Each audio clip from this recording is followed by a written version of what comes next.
Hello and welcome to Casual Retro Gamer, where today we're taking a look at a game from the beat-em-up genre. A genre that helped to define the consoles from Sega and Nintendo during the 90s with games such as Mortal Kombat and Street Fighter 2.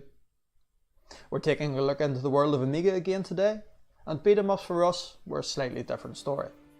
Us computer users, we are not tempted by such games of violence.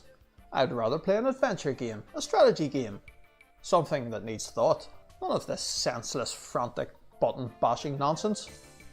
Well, that might have been our excuse on the playground. But who were we kidding? We wanted the senseless button bashing and violence that our console brothers so enjoyed. Yes, we got a port of Mortal Kombat with full blood out of the box, might I add. But its single button input left the game a little wanting. We got a port of Street Fighter 2. Less said the better, just trust me on that. We had our own beat-em-up series with Team 17's Body Blows. And while a great game, fast paced, definitely playable, it just lacked that polish of what was offered on the console. And that brings me to today's game, Fightin Spirit. Developed by Lightshock Software, this beat-em-up is as close to a true Street Fighter clone as we ever got on the Amiga. Released in 1996 with ECS, AGA and a CD32 version, the game was well overpriced, £36 for an Amiga game in '96. Need I remind you, Commodore went bankrupt 2 years prior to this. And with the massive popularity of the PlayStation, Fightin Spirit, in my opinion, slipped under the radar. In fact, the only magazine reviews I can find from the time was in CU Amiga. In January of '97, they scored the AGA version 83%. In February of '97, they scored the ECS version 82%. It's the CD32 version in particular I want to take a look at today, which is essentially the same as the AGA version, just with some excellent CD music and thankfully no disc swap. Let's take a look at the game now. So here we are guys, CD32 today, booting up Fightin Spirit. And just while we're waiting on that, I thought I'd show you my homemade joystick based on the Amiarcade board. The clicky joystick here works far better for beat 'em ups than the rather poor D-pad on the CD32 joypad.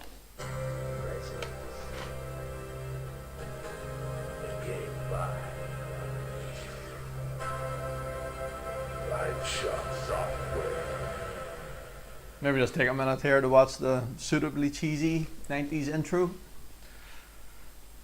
Get us in the mood for some Fightin Spirit.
Tell you what guys, if that doesn't get you in the mood for some gameplay, I have no idea what will.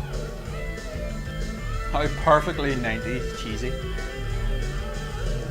Alright, here we go.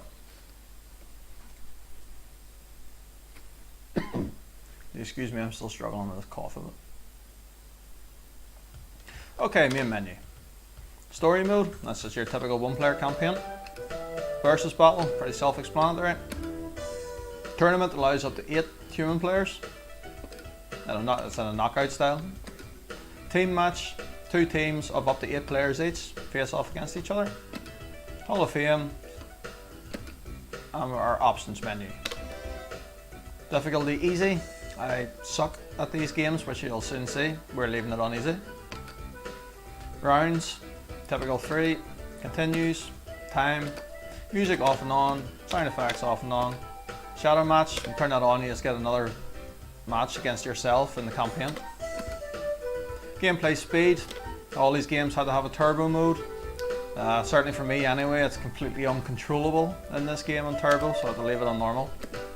Game type, normal or deathmatch. I'll show you deathmatch a bit later on, it's quite interesting. Have to have blood in the beat 'em up in the 90s.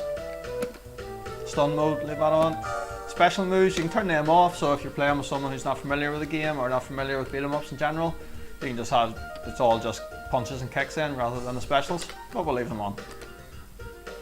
CPU opponents, you can randomize them or pick your own. We can change our controller from the joypad to the 1-button joystick or 2-button. We've got the arcade stick here I made, so we'll leave it on the joypad. You can configure your controls. The standard layout works fine. Punches, kicks, quick kicks, and block is standard, as in pull back. The sound, music in this game can be a wee bit loud, especially on the CD32 version here with the CD audio, so it doesn't do any harm. Maybe turn it down a wee bit more actually. Leave it about there. And back to the main menu. So we'll take a quick look into the story mode. Get your character selection. Fairly typical roster for a game of this type. Everybody has their own unique special moves. And we also get a tiger and a dragon to pick from. We'll take Kento though, the player I'm most familiar with. So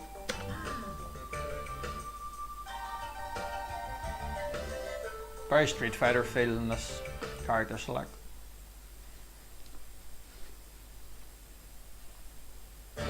And we get our obligatory character's backstory.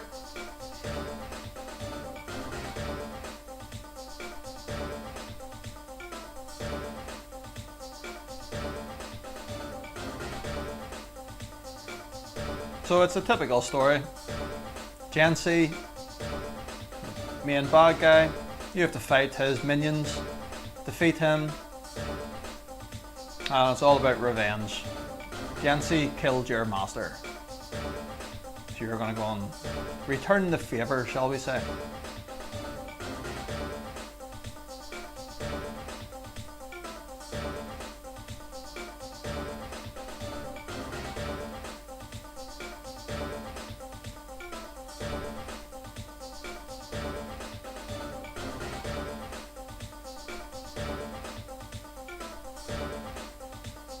Oh, don't worry, Kento's nothing to cry about. You and me will hunt down this Jenshi fella and kick his ass.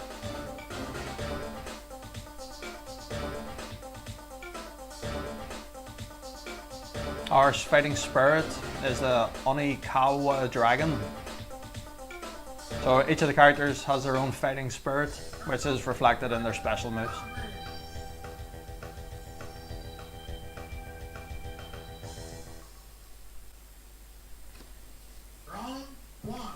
So each fight has a unique setting and unique music, which is something nice on the Amiga.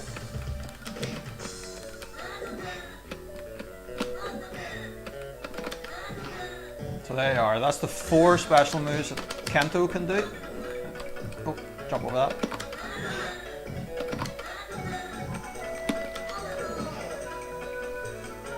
The arcade stick makes all the difference for these games. It's just next to impossible to pull off the moves with a CD32 joypad. I think it's just his D-pad and it's at a strange angle.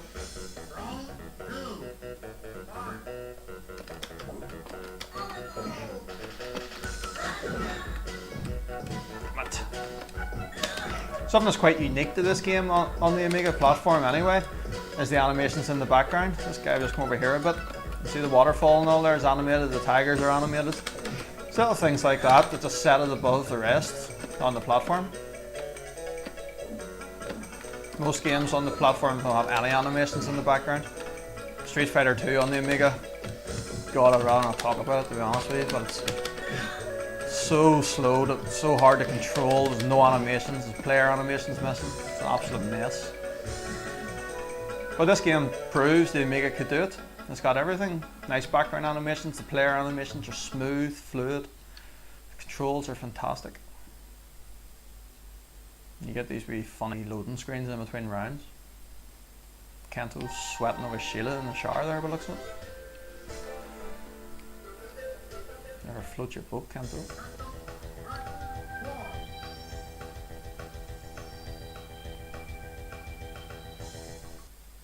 So we'll play a few rounds here, just give you a wee feel for the different arenas and the game music and whatnot.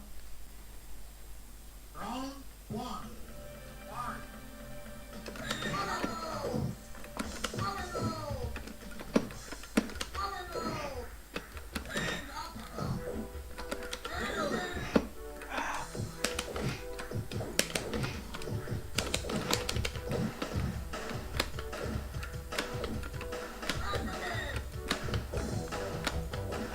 I really struggle to pull off that kick move.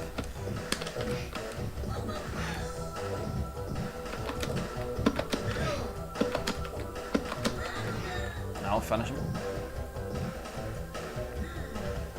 Again, nice colourful background here, plenty of animations and the characters standing around. Little things I got to set it off. The music in the game is fantastic.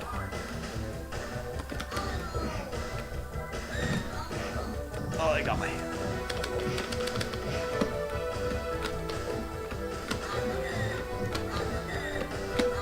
And of course it works every time that I can't actually hit him though.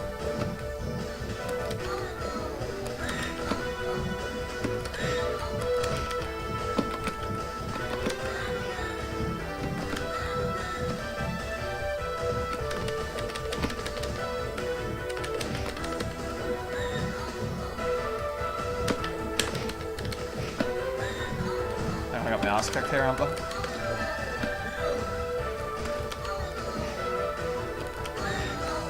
I? You got me. As I was saying, I suck at beat 'em ups. Doesn't stop me enjoying them though. Round three. Fight.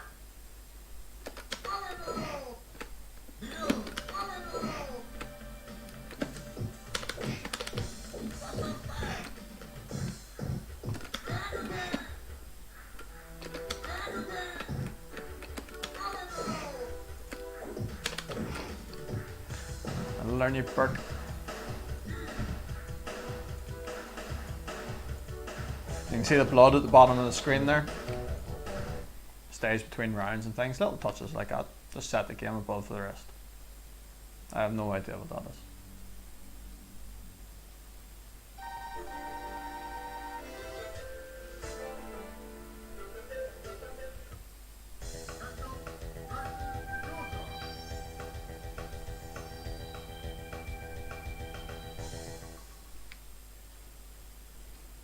Loading times on the console aren't too bad. The laser in my CD32 is starting to get on a wee bit, so it struggles with reading this sometimes. I do have actually a replacement laser for it. I just have to get round to fitting it. Maybe do a wee video showing that.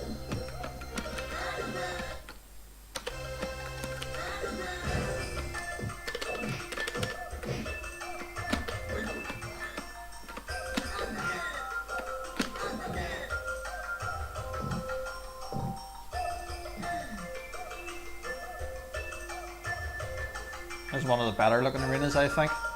Nice detail in the background and all, aren't they?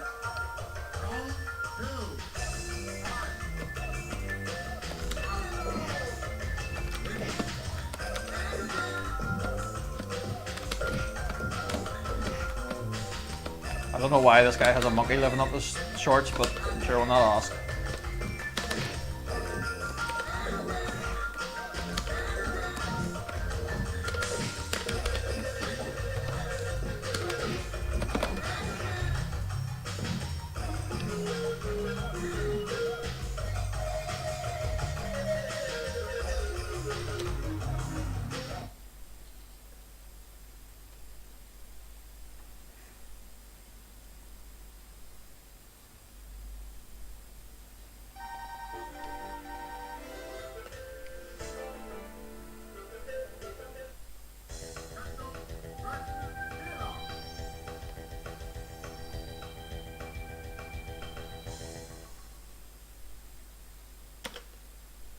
Right, we'll do this round and then I'll show you the bonus stage and then we'll go back and have a look at some of the other options.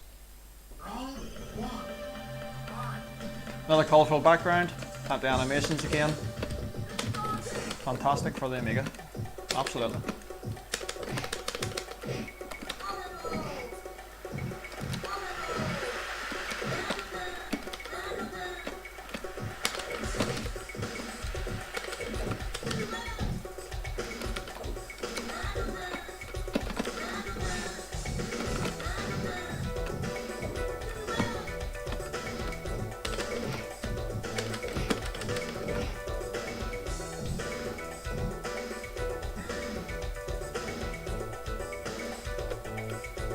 There's a fella in the background selling killer whale burgers. Can't say I've ever had one of those.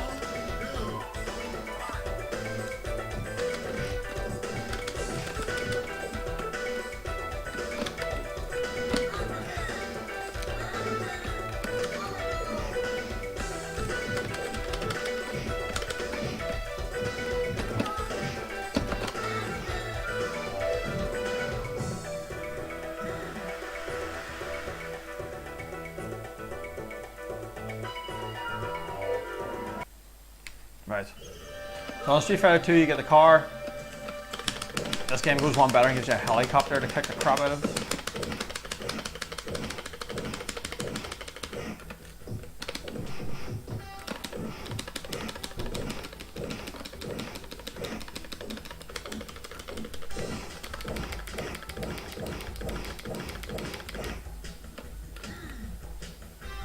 Can't destroy it just as much as you do the car in Street Fighter, but satisfying nonetheless. Alright, so just let this guy beat us and then we'll see you back at the main menu.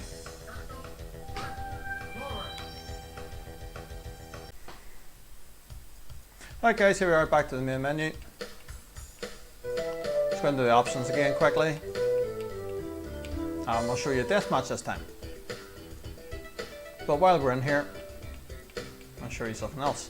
To go down to exit, press and hold right. We're now playing Super Fightin Spirit. And we'll show you the team match quickly. So you get to choose between a human opponent or a CPU opponent. It's just me, so CPU. And you can pick how many characters you want each, up to a maximum of 8. We'll just do a 2v2. So Super Fightin Spirit has the ability to pick Shiro or Jenshi, the 2 hidden characters in the game. So we'll pick the 2 of them. We can pick where we want to fight. Hong Kong. Right, so deathmatch.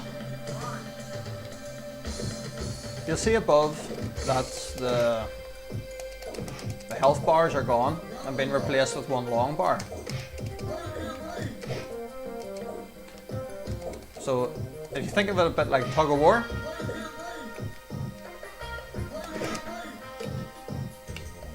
I'm the red, the opponent's the blue, and it's basically just trying to fill the bar to the opponent's side.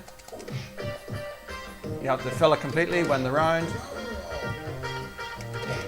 or if you get time out before that, it's just whatever side is filled most wins.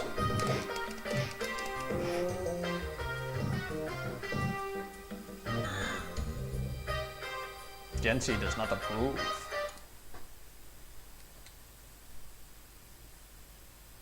Nice touch having the 2 hidden characters. It's quite easy to unlock them. Plus it's nice that they went to the effort to animate them all properly the way you would expect. Also, if you pick either of these 2 characters in the story mode, you do get a wee bit of backstory and all as well for them, which is nice.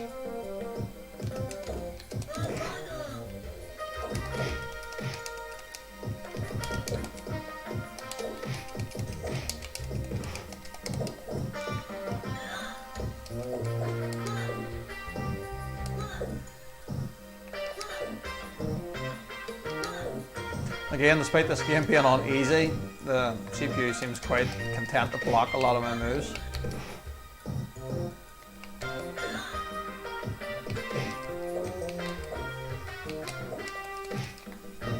try and pull some stuff off there. I don't really know this character very well.